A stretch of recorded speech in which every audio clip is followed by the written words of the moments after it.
Assalamualaikum warahmatullahi wabarakatuh. Perkenalkan, kami dari kelompok 5 mata kuliah Manajemen Perpustakaan, mahasiswa UIN SMH Banten, Fakultas Tarbiyah dan Keguruan, jurusan Manajemen Pendidikan Islam, yang terdiri dari saya sendiri yang pertama, Hidayati, dan rekan saya yang bernama Mara Ulfiah. Baiklah, izinkan kami untuk menjelaskan materi tentang klasifikasi. Baiklah, dalam materi klasifikasi ini kami akan membahas tentang arti, tujuan, dan prinsip klasifikasi. Nah, berikutnya ada sistem klasifikasi. Yang ketiga ada Dewey Decimal Classification atau DDC, dan yang terakhir cara mengklasifikasi buku. Baiklah, untuk materi yang pertama akan disampaikan oleh rekan saya yang bernama Marufia. Padanya dengan segala hormat saya persilahkan.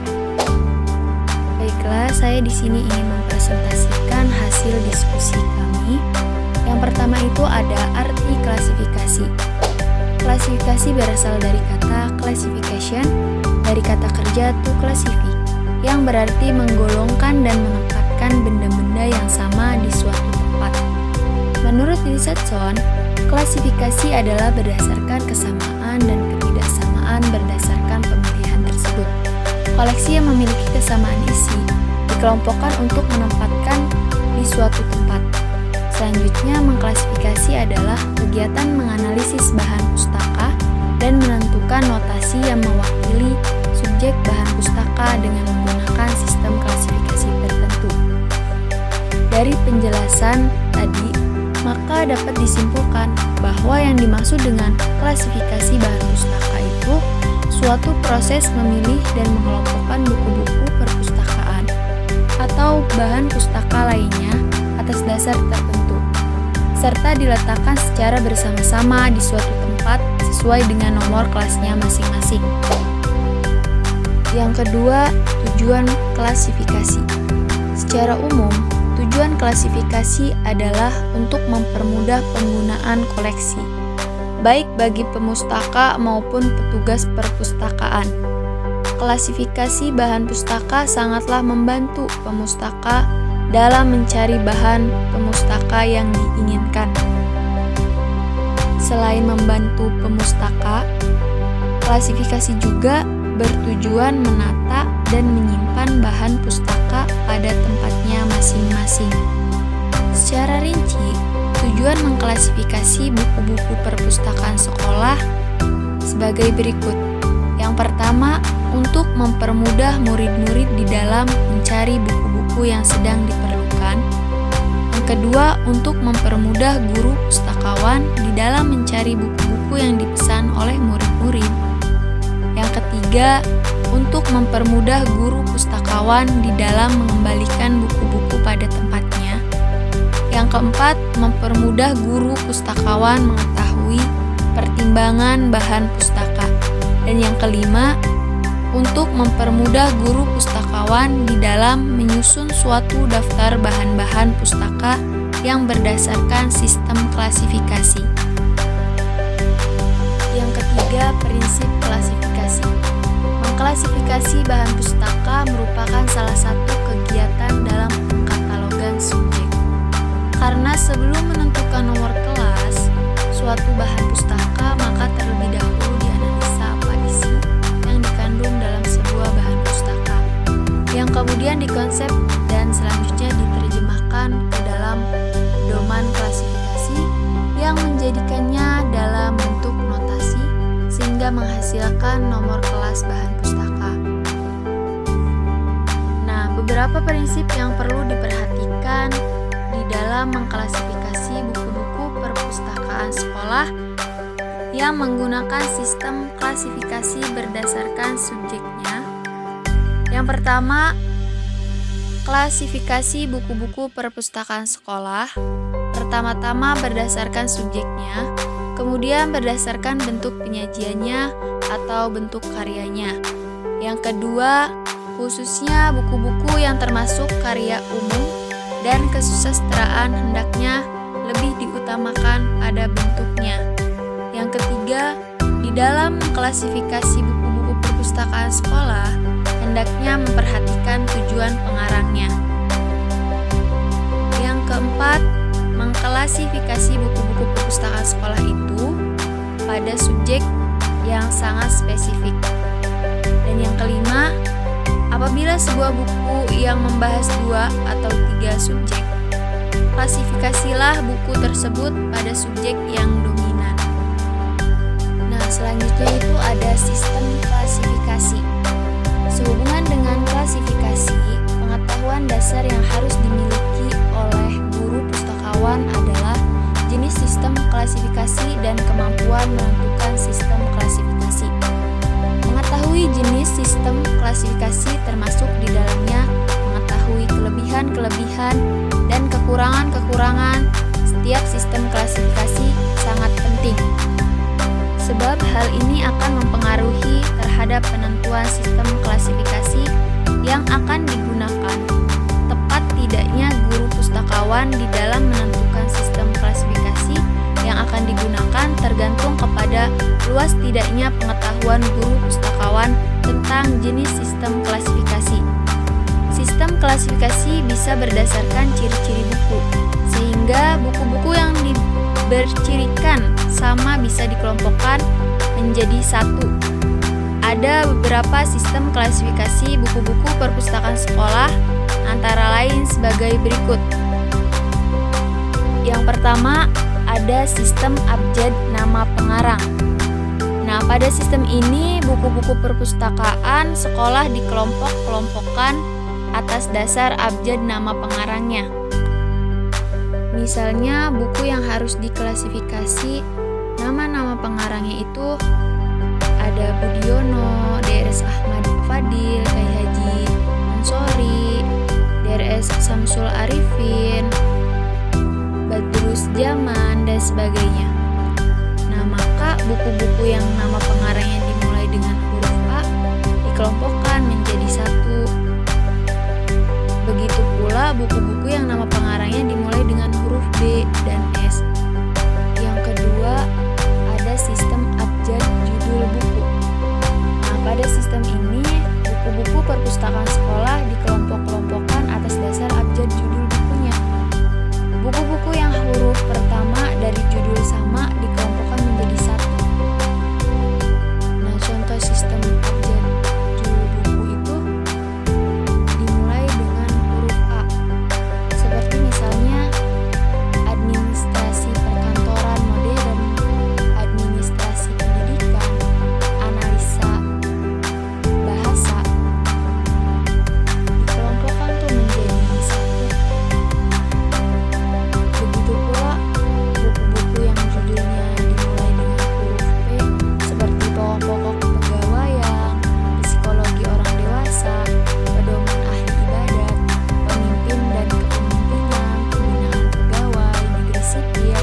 Nah, dikelompokkan tuh menjadi satu. Jadi dikelompokkannya itu sesuai dengan huruf judul buku sehingga menjadi satu.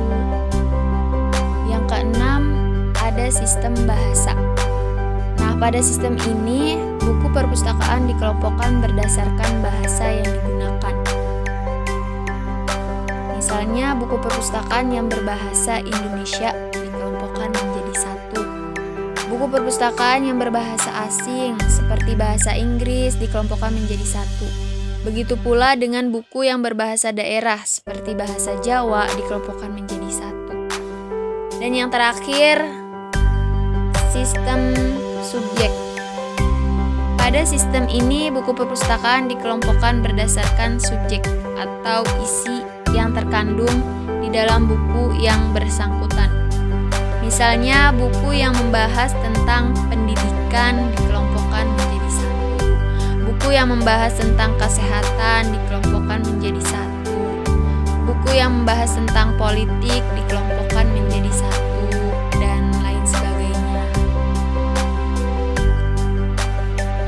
Baiklah, selanjutnya akan dibahas oleh saudari Ida. Baik, selanjutnya adalah Dewey Decimal Classification atau biasa disingkat DDC. Jadi DDC ini adalah salah satu sistem klasifikasi yang berdasarkan subjektif yang banyak digunakan di perpustakaan sekolah di seluruh dunia. adalah menggunakan sistem klasifikasi persepuluhan yang disusun oleh Marvil Dewey. Sistem klasifikasi ini dikenal dengan nama Dewey Decimal Classification yang biasa disingkat DDC. Jadi pada dasarnya DDC ini mengelompokkan bahan pustaka berdasarkan isi atau subjek. Maksudnya adalah agar semua bahan pustaka yang sama isinya atau sama bentuknya terkumpul menjadi satu.